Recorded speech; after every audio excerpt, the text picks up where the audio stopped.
Imagine two people earning the same income, facing the same prices, yet over time, their financial lives begin to separate in a way that feels almost invisible at first, as if nothing significant has changed, but to a quiet threshold most people cross without realizing it exists. This threshold is not a fixed universal number, but in practical terms, it often appears around $10,000 in accessible savings, not invested or locked away, but available, liquid, and psychologically present, because this is the point where money begins to influence behavior differently.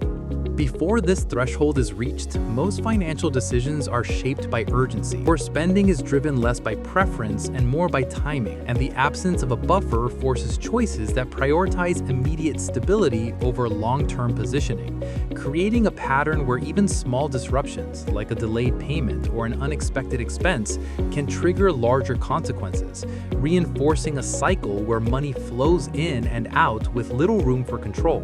In this phase, saving often feels slow and almost meaningless because each increment does not yet translate into a noticeable change in daily life, which makes consistency difficult to maintain. As this reserve approaches a certain level, something subtle begins to shift, not in income, but in perception, because the presence of a financial cushion changes how decisions are evaluated, introducing the ability to pause, to compare, and to decline options that would previously have been unavoidable.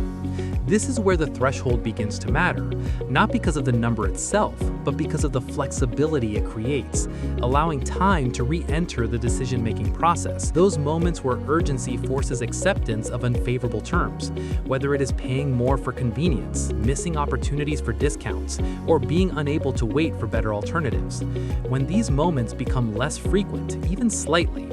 the cumulative effect becomes meaningful over time, as fewer resources are lost to inefficiency and more can be directed intentionally rather than reactively.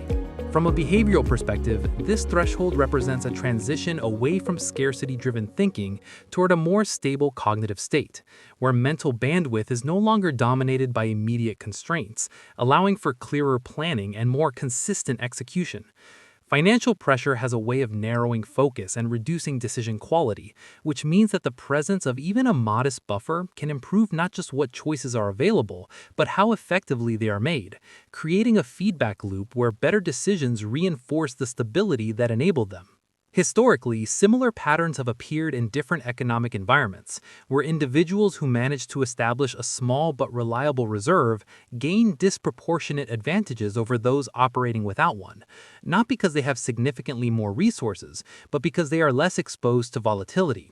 This reduced exposure allows for smoother participation in systems that reward consistency, such as investing, skill development, or strategic career moves, all of which require time horizons that are difficult to maintain under constant financial pressure. As this dynamic continues, the threshold begins to function less as a milestone and more as a foundation, supporting behaviors that were previously difficult to sustain, such as delaying gratification without anxiety, making purchases based on value rather than urgency, and allocating money toward future-oriented goals with greater confidence. The identity shift that follows is gradual, often unnoticed, but it reflects a move from managing money day by day to positioning it over time. The threshold does not guarantee outcomes, and it does not eliminate risk, but it changes the structure within which decisions are made, and that structural change is where its real influence lies. By the time this becomes visible, it often appears as if one person has simply made better financial decisions, when in reality the difference began earlier, at the point where one crossed a line that allowed time, flexibility, and reduced pressure to influence behavior in subtle but consistent ways.